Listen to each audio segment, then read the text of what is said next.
Hi, my name's Aviv. I use he, him pronouns, and I'm really excited to be learning about plankton with you today. Hi everyone, my name is Samantha-Lynn and I use she, her pronouns, and like Aviv, I'm super excited to be teaching you all about plankton today and discovering some new things with you. Hello, my name is Mackenzie and I use she, her pronouns. We are a group of youth ocean advocates from the Seattle Aquarium, and we are super excited to tell you all about plankton and microplastics today. The Seattle Aquarium's mission is to inspire conservation of our marine environment.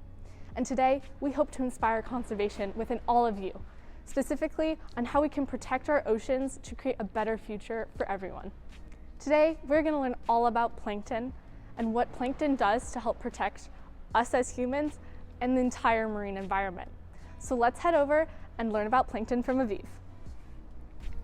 Hey everyone, it's Samantha again. So as we're on the way over to the exhibits to meet up with Aviv, I want to give you all a really quick rundown of what you can expect from the Seattle Aquarium team today during our session. First off, we're going to go over the plankton basics, so everything you need to know about plankton to begin with. Aviv and I will walk you through the aquarium, we'll meet some really exciting critters and talk about the different types of plankton, why plankton are so important, and what they mean in the grand scheme of the Puget Sound ecosystems and beyond. And of course, it's just a great excuse to show you around the aquarium and show you some of our favorite critters. Next up, we're going to dive into the sound, metaphorically, by doing a plankton tow together. Mackenzie and Aviv will guide you through the entire process of collecting water samples right off of the back of the Seattle Aquarium Pier. You're going to familiarize yourself with the real tools that real scientists and researchers use out in the field to collect water samples, and we'll take a closer look later on in our quote-unquote labs, aka our classrooms here at the aquarium, and show you what we find. You're going to be able to watch us prepare our water samples, prepare slides, prepare our microscope, operate the microscope, and identify all of the plankton critters that we find in our plankton tow sample for today. We'll also guide you through the identification of a ton of different types of plankton, and don't worry, it can sound quite overwhelming because there's so many different kinds, but we'll do some discovering alongside you guys today, so it'll be a lot of fun. And we might just test out your plankton identification skills as well. There might be some kind of pop quiz in the middle of this, but I promise it'll be so much fun, you'll do great. After that, Mackenzie will go over a ton of important details about plankton and climate and plastic. She's going to discuss the role that plankton play in climate and climate change, and also the roles that plastic play in the lives of plankton and ultimately the lives of all other organisms associated with plankton in the end. Following Mackenzie, I'll get the chance to sit down with former youth ocean advocate Dr. Anja Brandon, who is an incredible individual all around who's been working in research and policy in regards to plastic. She'll be able to give us a ton of advice on what we can do on a personal, community, city, or statewide level to combat the plastic pollution problem. We're going to go into detail about some of her research, some exciting things she's found out over the years, and also some exciting next steps that are possible solutions to our problems. All in all, it's going to be an excellent time, and we promise she's going to be an excellent resource for anyone out there who's interested in getting into this career area later on in their lives. And finally, to wrap up our session, we would love to have a live Q&A with all of you who are watching right now. So if you have any questions or comments that come up during this entire session, keep those ready and make sure to put them down into the chat when we get to the last bit of our session. And of course, keep your eye out for any of these random field trips that we may be taking throughout the entirety of the session, like the field trip you're taking in my backyard here in Seattle, for example, because we really want to emphasize that plastics and plankton and everything about the ocean is all interconnected. So we're going to take you on some fun field trips that are super unexpected but super fun, so we hope you enjoy. The rest of the Seattle Aquarium team and I are so excited to be here with you celebrating World Oceans Day. So with that said, let's meet up with Aviv on our Life on the Edge exhibit and get started with learning about plankton and meet some awesome critters. Alright, so today we're learning about plankton, but what actually makes a plankton plankton? So the defining characteristic of plankton is that it's an organism that cannot propel itself against the current. So it's drifting with the current. It can't really do much to control its direction or its speed, or a lot of animals and plants, organisms that are planktonic, can move a little bit, but they can't move enough to really control their direction against the current. So before we meet a ton of the critters at the aquarium, I'm coming to you from Tugboat Beach in the North Puget Sound, and I want to go over two of the main types of plankton you can expect to learn about today. The first type is phytoplankton, and we call those plant-like plankton. They aren't exactly plants or classified as plants, but they do have chlorophyll and can photosynthesize, and we'll go into more detail about that later. The next type of plankton we're going to talk about is zooplankton, and these are animal-like plankton. These are really awesome critters that can sometimes turn into something completely unexpected, and you'll meet a few of those critters today when we go through the aquarium with Aviv.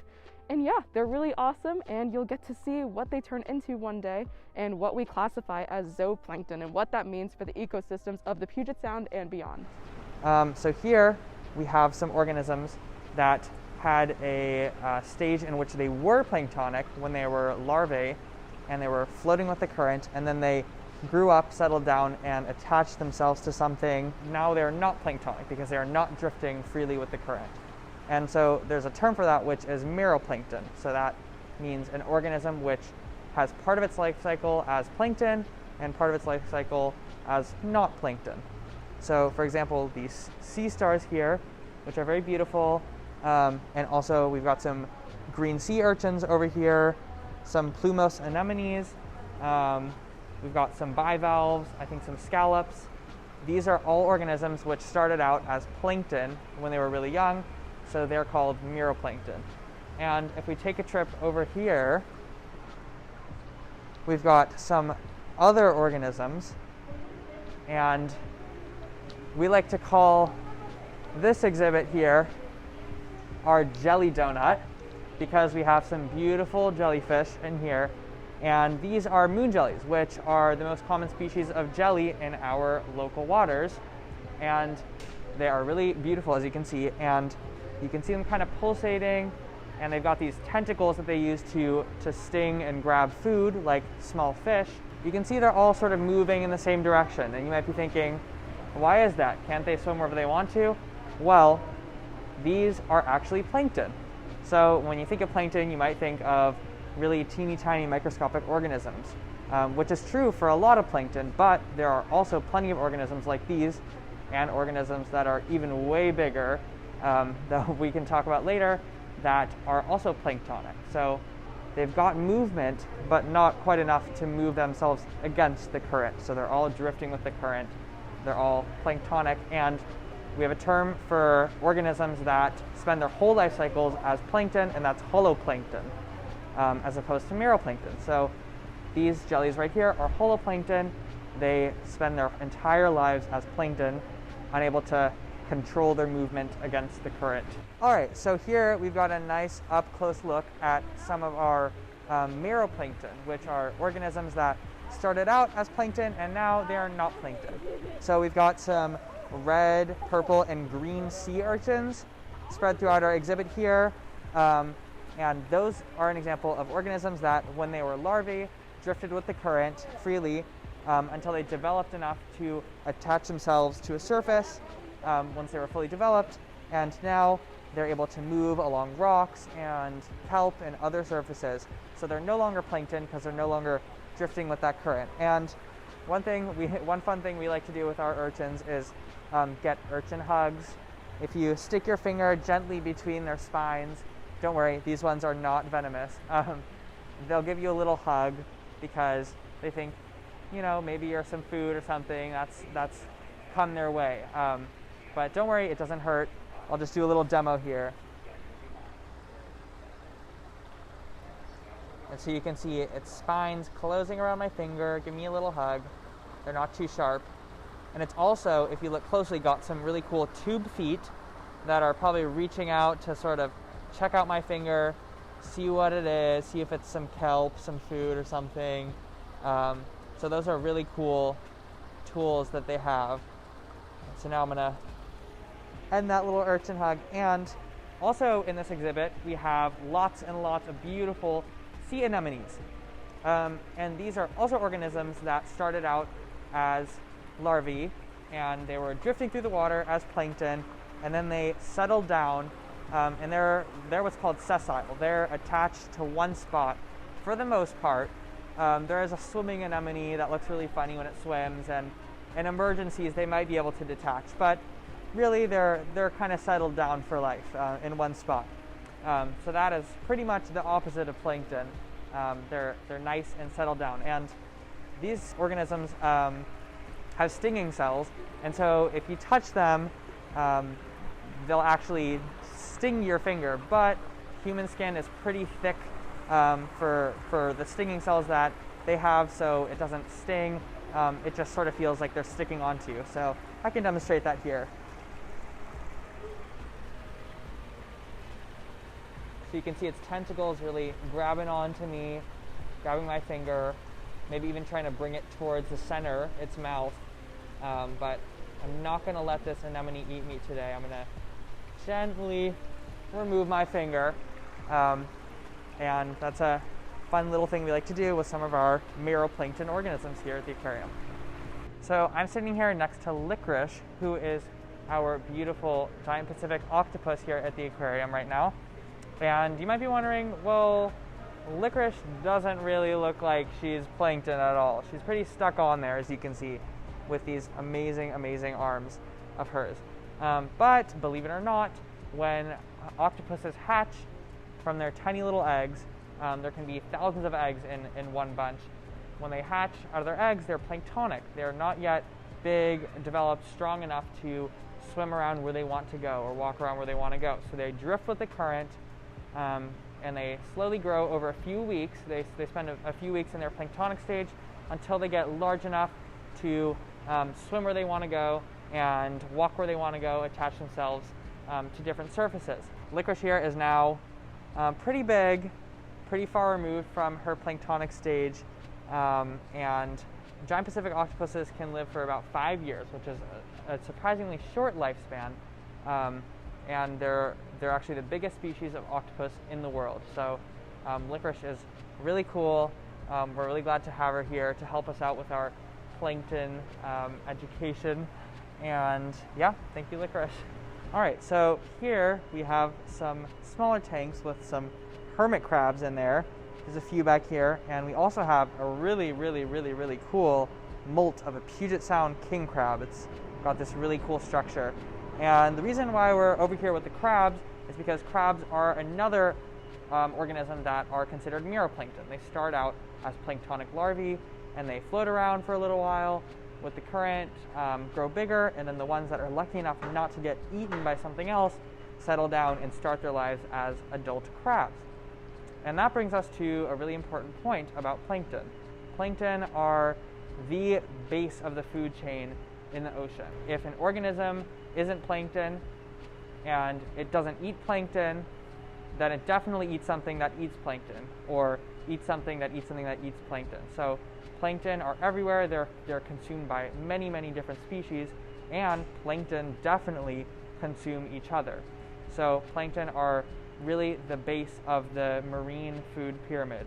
So now we are in our Pacific coral reef exhibit, our tropical exhibit, and this right here is a really, really, really cool giant clam. As you can see, it sort of has this opening right here where water can pass through the clam, and this clam, believe it or not, it's really big, but it doesn't eat like fish or reef fish or anything.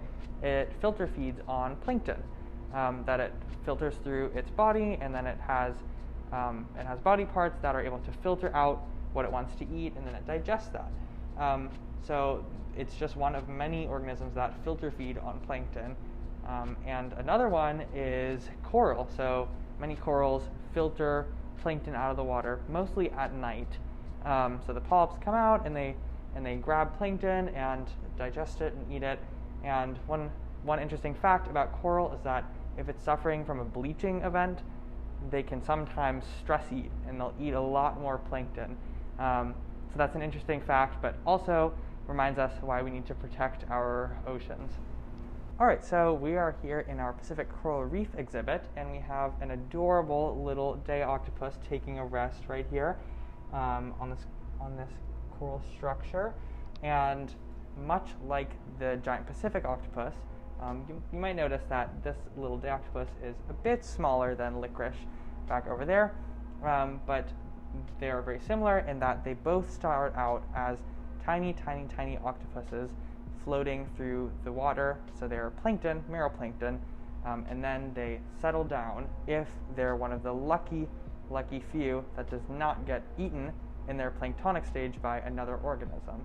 And if they survive, then they settle down, grow to adulthood, just like our day octopus here. And that is really common in the world of plankton, especially meroplankton. That's why a lot of organisms have so many eggs, because the survival rate can be a little bit low when you're plankton floating around in the water and you have no way to sort of hide yourself, swim away, escape from predators that can just come by and eat you up, or you can be filtered out of the water by a filter feeder. So that's how the life of a plankton works, and it works for some of them in the end, like this day octopus. All right, so I bring you into an intermission here back at Tugboat Beach, and I wanted to quickly talk about the importance of phytoplankton in the grand scheme of the ocean. First off, one fascinating fact about phytoplankton is that they're responsible for more than half of the oxygen we breathe. So half of the oxygen in the atmosphere is all thanks to phytoplankton.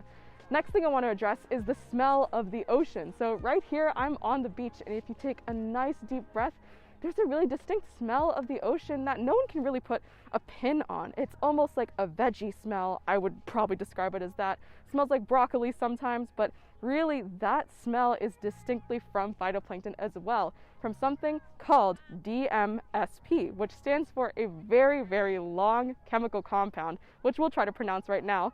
We'll break it up. Dimethylsulfonopropionate. Big word. It's going to be your best party trick if you learn how to say it, but that is all thanks to phytoplankton as well. So another cool fact for you, and now back to the aquarium. So we are here at our harbor seal exhibit, and you're probably wondering, why are we here at the harbor seal exhibit? Yes, it's cool to say hi to marine mammals, but they also show a really important idea that, again, plankton are the basis of the food chain. These guys absolutely love eating fish, and also octopuses as well. And as we've previously discussed, a lot of these organisms eat plankton. From the very basis of that food chain, we are eating plankton, and without plankton, these guys wouldn't have any food. So it's super important to understand that literally everything is connected to plankton, especially our marine mammals and our lovely harbor seals, or I like to call them our little sea doggos. All right, welcome to our awesome underwater dome exhibit, which is designed to be a representation of what you might see if you dove in Puget Sound right outside our aquarium. As we've been talking about, plankton are sort of the foundation of the marine food web.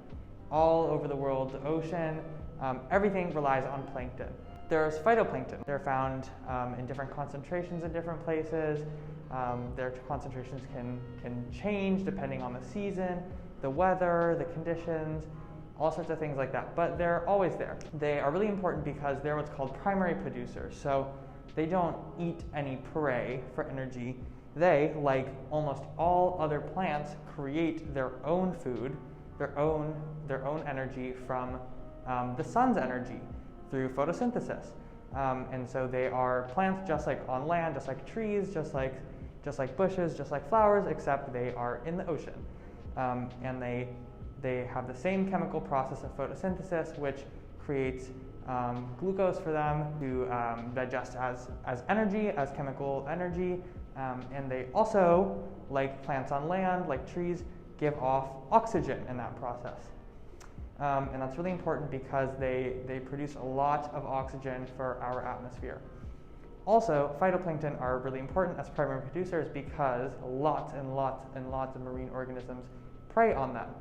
So, most importantly, microscopic zooplankton, which are the tiny animals, can eat those phytoplankton, which do tend to be a little bit smaller.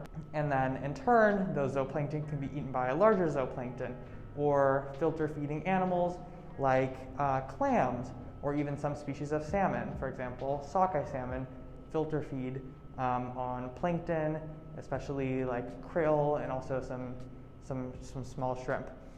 And so if we take a look around in this exhibit, every organism relies on plankton in some way or another. It may be that that organism is plankton, or that that organism consumes plankton, or that that organism consumes prey that consumes plankton. But in some way, it's connected to plankton. So for example, we've got lots of silvery salmon swimming around. I believe we've got some coho salmon, as well as some steelhead trout in here. And those are fish that like to prey on smaller bait fish like herring, and they'll also eat small squid. And herring are fish that, if they're big enough, can feed on small fish, but they can also feed on zooplankton. And so that's an example of how salmon rely on plankton. And then in turn, predators of salmon, such as lingcod, which we have around here, there's one lying down there on the bottom, as well as orcas, which are a really famous marine mammal. And there's a nice big one right in that crevice over there. So all those animals that eat salmon, then it's clear how they rely on plankton too, because that plankton is moving up through the food chain to all these different organisms.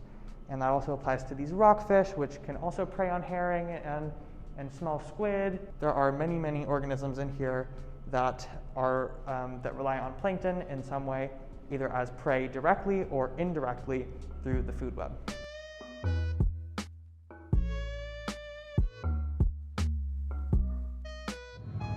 We've learned a lot about plankton today, so let's show you how scientists use plankton nets to catch plankton samples and analyze them.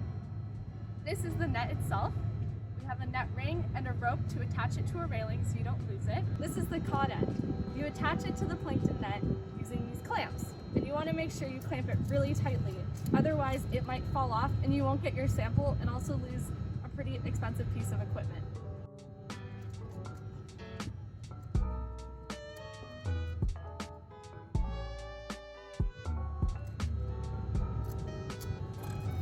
Next, you're going to take your rope and tie it to the railing. If you're not doing it over a pier, you want to make sure you hold onto it really tightly if you can't tie it off. Coarse nets like these are perfect for catching zooplankton. Once you make sure your net is firmly tied onto your railing or you're holding onto it very securely, you drop it over. Today we're going to be doing a vertical tow.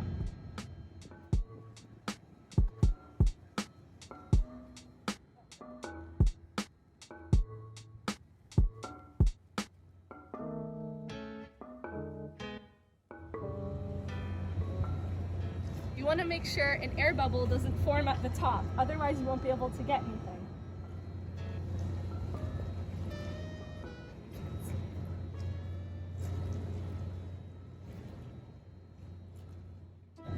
Once your net reaches depth, you want to pull it up.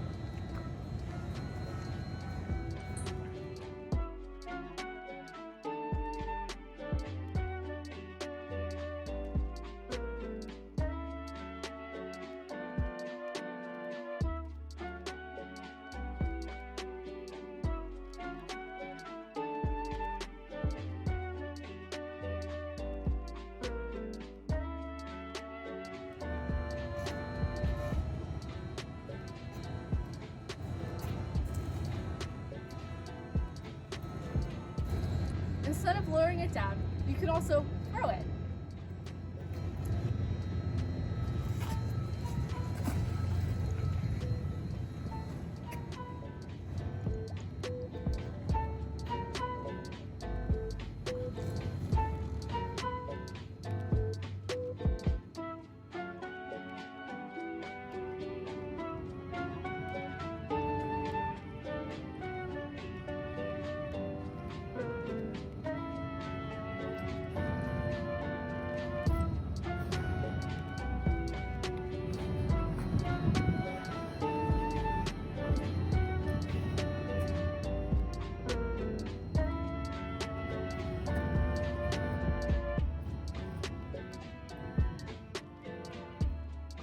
Once you have your net up, you want to unclamp the cod end.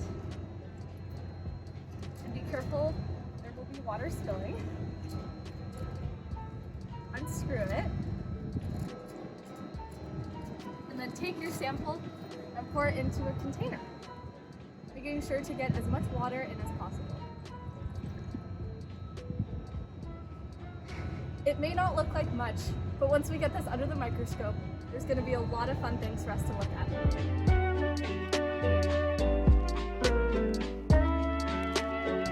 We have two samples.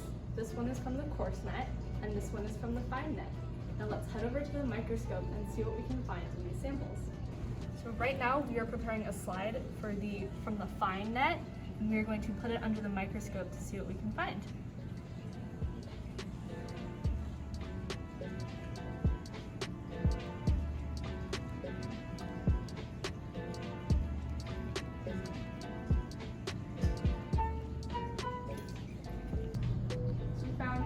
snail larva in our fine net samples, and it is surrounded with some chained diatoms. We do not know what type of snail larva yet, but we're really happy we found it. The magic of plankton is that you never know what you're going to find when you look at a sample. We've done some research and we think these are Noctiluca. These are one of the many organisms that can cause bioluminescence underwater. As you can see, it's moving around with its tail right now. Alright, so here we have some more Noctiluca, except these are Noctiluca during their snack time. This one up here has just munched on a diatom, so it's engulfed it. And they're really interesting because they're classified as phytoplankton, but they exhibit some behaviors that align more with animals, like eating other organisms. So here we have a jelly and two ctenophores. The ctenophores are in a full spherical shape, while the jelly is behind them. You can see them kind of pulsating right now. Ctenophores are actually the largest animals to use with the help of cilia, which you can see pulsating right now. Cilia are kind of like tentacles that help them with propulsion through the water. We have a crab larva, and just like we said before, plankton is mysterious. You never know exactly what you're going to find, and we don't know exactly what type of crab this is, but as you can see, it is segmented, and they're moving around a lot too, which is really cool to see under a microscope. Someday this guy will grow up to be a big crab like this.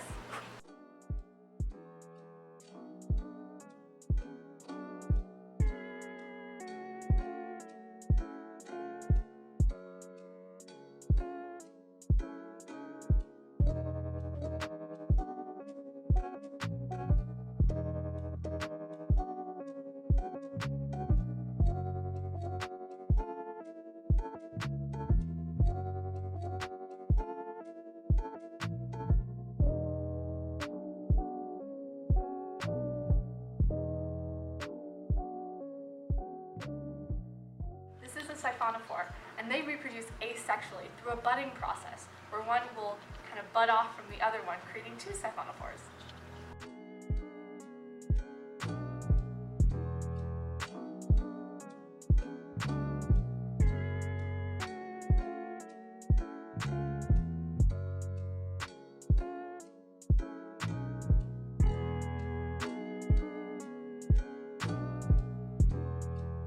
Thank you so much, Aviv and Mackenzie, for that awesome demonstration and closer look at the water sample we collected today. With that said, it's now time for Meroplankton identification trivia with Samantha. I'll show you a series of photos, and for each photo, I'll give you a few seconds to take a guess as to what kind of animal this plankton will become.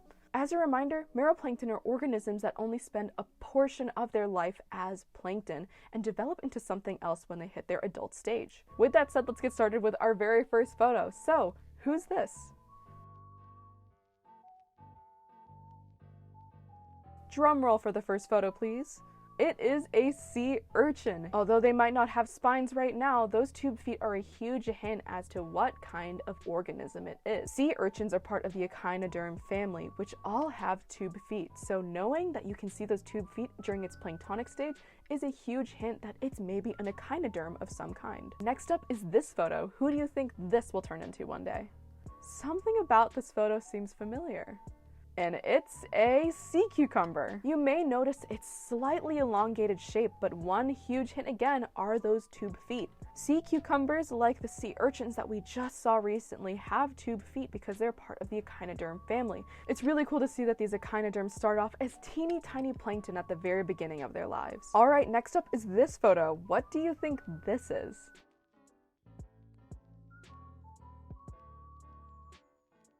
And it's a barnacle. I know it doesn't seem like it at all, but barnacles are crustaceans. You may have seen barnacles on the sides of boats, on the side of pilings and piers, but these guys are actually free-floating plankton before they settle down and form a shell of their own. Finally, we have this photo. What do you think this will turn into? Drum roll for the final photo of the day. This right here is going to be a sea snail when it's older. This sea snail larva is what we call a veliger. It has a ciliated velum, which are these things right here, and a lot of these veligers sometimes already have a foot or will develop a foot later on that helps them attach to surfaces when they're adults. They're probably one of the most recognizable zooplankton that we get in a ton of our tows here right off the pier at the Seattle Aquarium. With that said, great job everyone. This was definitely a tough one, but I bet you all did great. Now you can quiz your family and friends on their plankton identification. And with that said, let's catch up with Mackenzie, who's currently in the San Juans, to discuss the importance of plankton for our climate and the impact of plastics on our marine environment in general.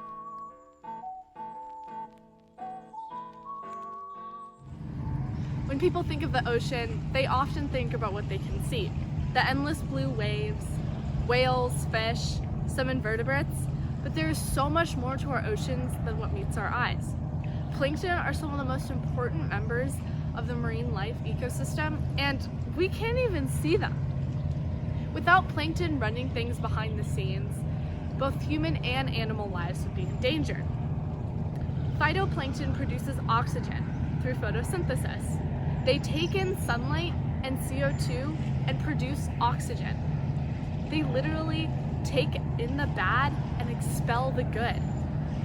They produce between 50% and 85% of the world's oxygen. It is difficult to know exactly because phytoplankton populations change depending on the season. Through photosynthesis, phytoplankton consume carbon dioxide on a scale equivalent to forests and other land plants. Some of this carbon is carried to the deep ocean when phytoplankton dive, and some is transferred to different layers of the ocean as phytoplankton are eaten by other creatures, which themselves reproduce, generate waste, and eventually die. Worldwide, this biological carbon pump transfers about 10 gigatons of carbon from the atmosphere to the deep ocean each year. Even small changes in the growth of phytoplankton may affect atmospheric carbon dioxide concentrations, which would feed back to global surface temperatures. The planet's ecological health depends on regular plankton blooms, such as the spring event in the North Atlantic, in which huge numbers of phytoplankton accumulate over thousands of square miles. Plastic has become a part of our daily lives. From yogurt containers to plastic bags to hold snacks to pouches popsicles come in, plastic has infiltrated our lives. Microplastics are officially defined as plastics less than 5 millimeters in diameter, about 0.2 inches. For a visual, this is about the size of a pearl commonly used in jewelry. There are two categories of microplastics, primary and secondary. Primary microplastics are tiny particles designed for commercial use, such as synthetic exfoliants in cosmetics, as well as microfibers shed from clothing, other textiles, and fishing nets. Secondary microplastics are particles that are the result of breakdown from larger pieces of plastic, such as plastic water bottles. The breakdown is caused from environmental factors such as sunlight radiation and the ocean waves. Both types are extremely dangerous to our ocean's health. In 2014, it was estimated that there are between 15 and 51 trillion individual pieces of microplastics in the world's oceans, which was estimated to weigh between 93,000 and 236,000 metric tons. As humans, we have yet to see plastics break down completely. They just keep getting smaller and smaller until we cannot see them. And that is the problem.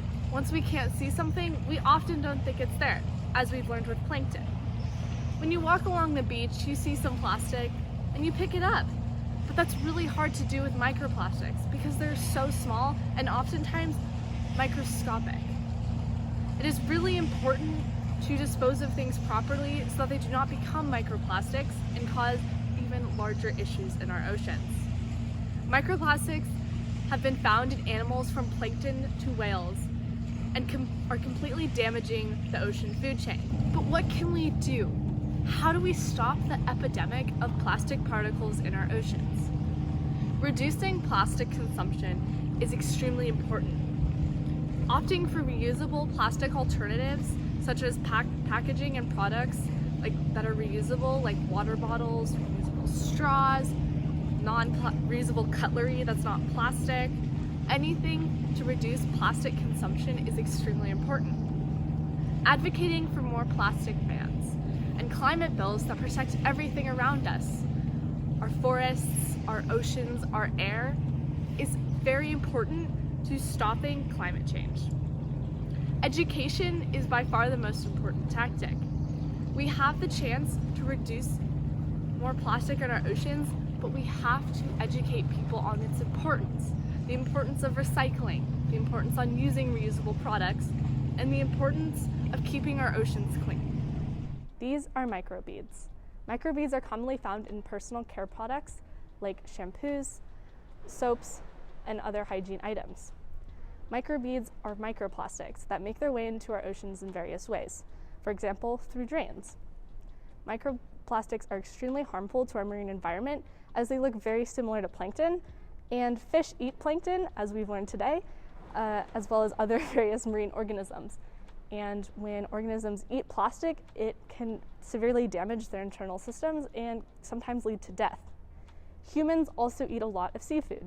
And if the seafood has eaten plankton or an organism that has plankton in it, they most likely are eating microplastics as well. It is now estimated that humans eat a credit card's weight worth of plastic each week. Microplastics are the cause of this.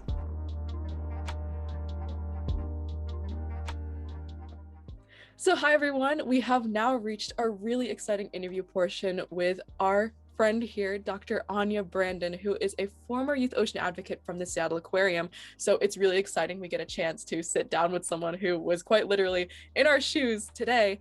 And it's really great because she's been up to some pretty incredible things in the professional field. So with that said, I will let Dr. Anja take it away with her introduction. Hi everyone, my name is Dr. Anja Brandon and I am the AGU AAAS Congressional Science Fellow, currently working in the US Senate. I joined this position after finishing my PhD in environmental engineering and science at Stanford, where I also did my undergrad.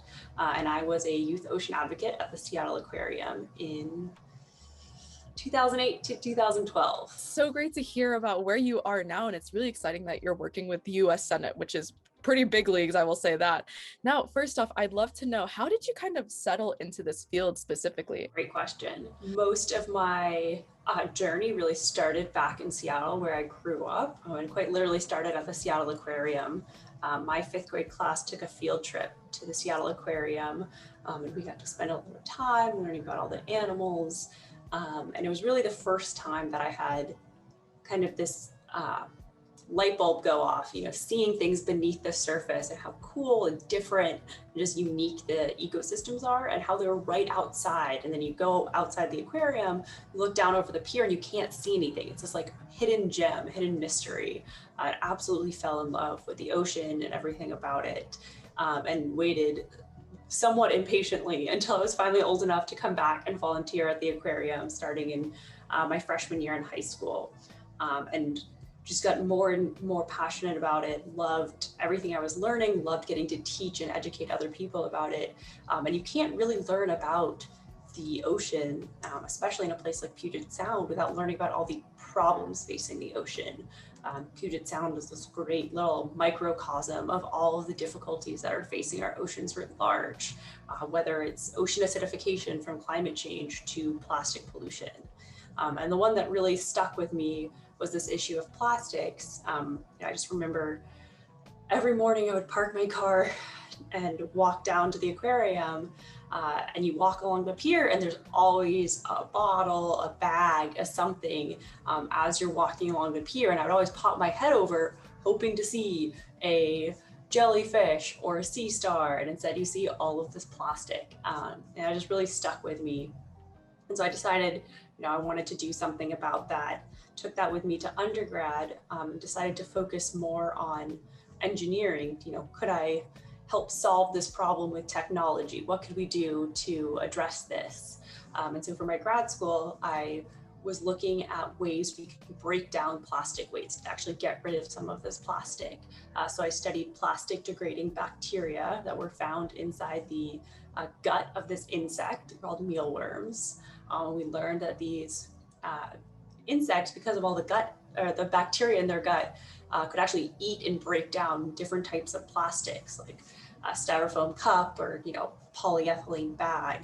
And that's really exciting because it helps get rid of some of this plastic waste that we have. But the more I learned about it, the more as this technology seemed further and further away, because the economics weren't right. Industry wasn't supportive of it, any number of reasons, kind of the world writ large was like pushing us towards using plastics and, single-use products.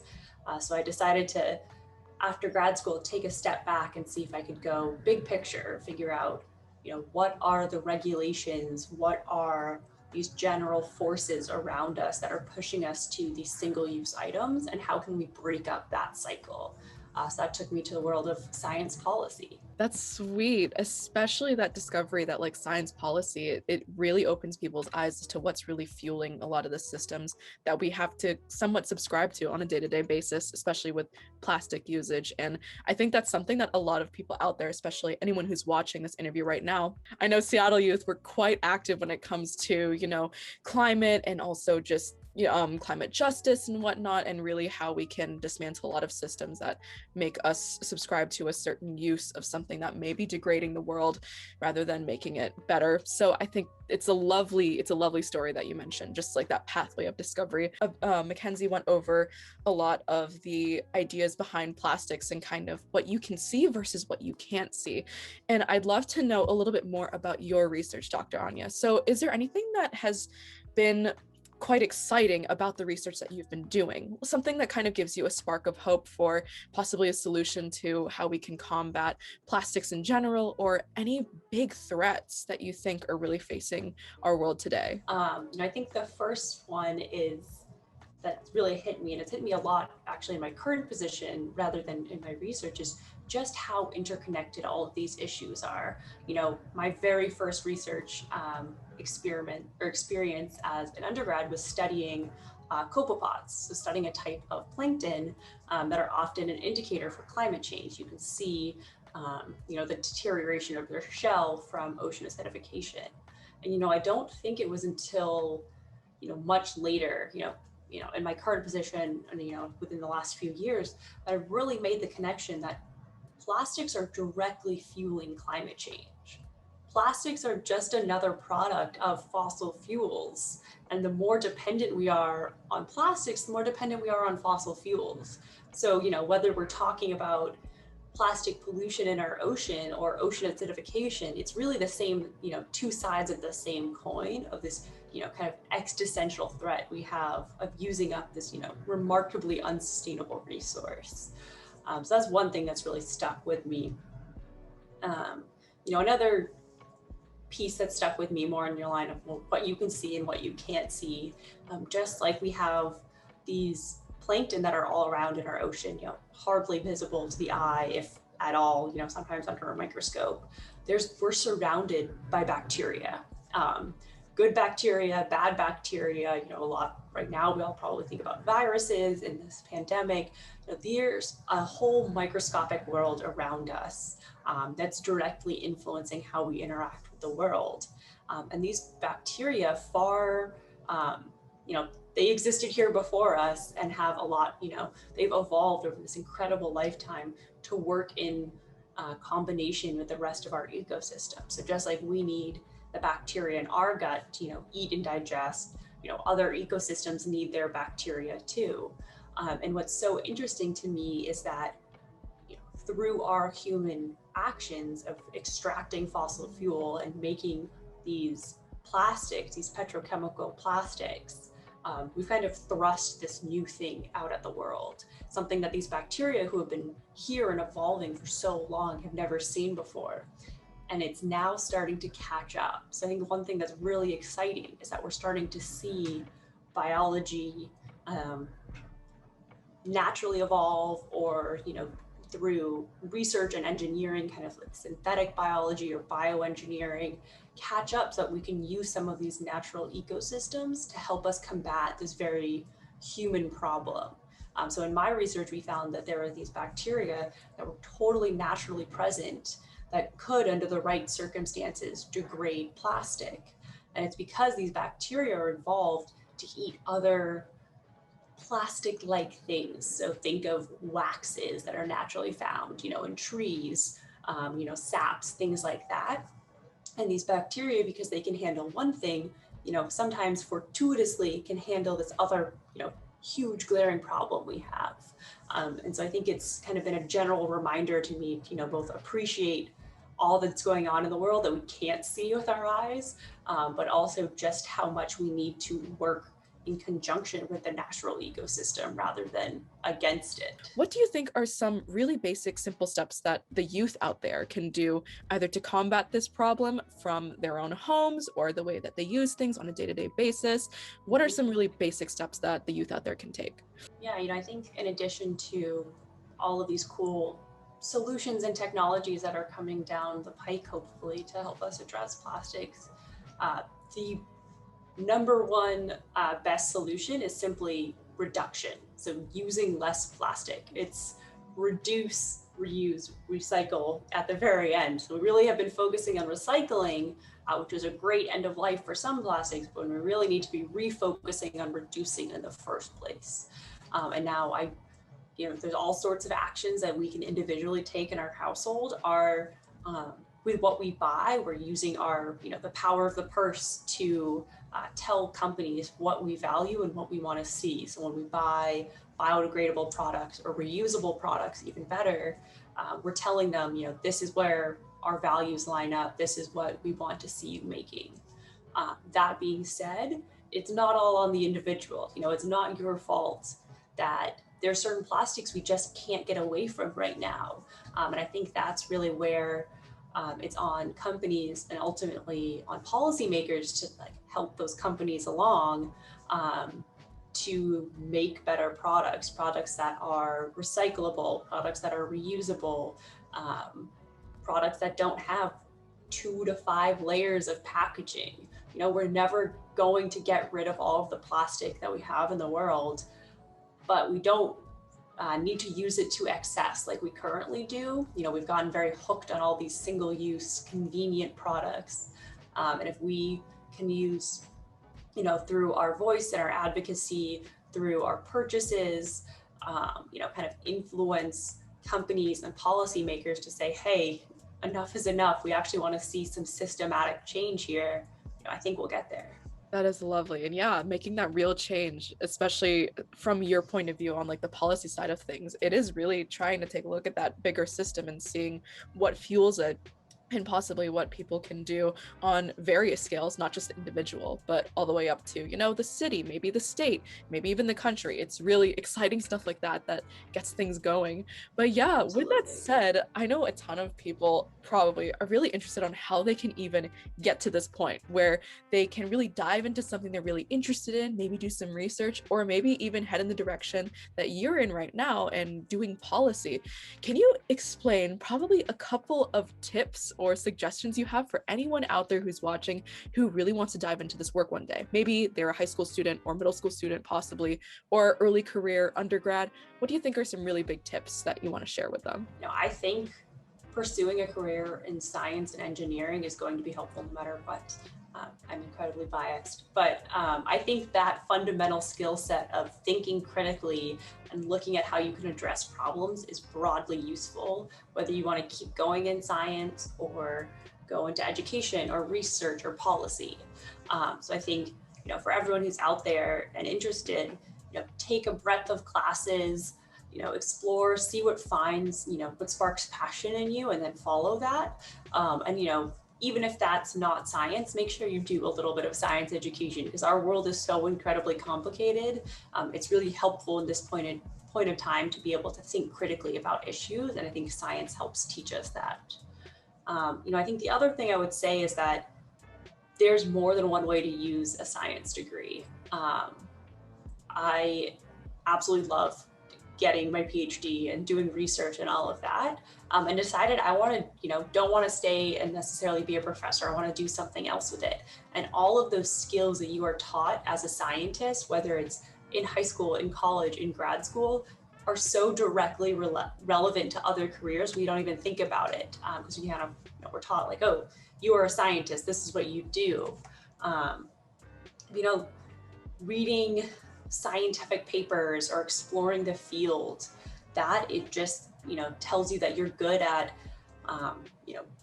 distilling information from a really broad set of information and distilling it down and then being able to report it back to someone.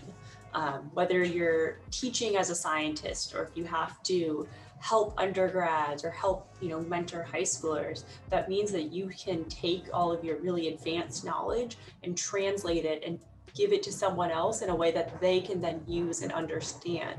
And that's all I do currently in policy is, take something that's really big and complicated, distill it down and, repackage it in a way that others can understand. I think being able to work with numbers comfortably and code, that's always going to be valuable no matter where you go.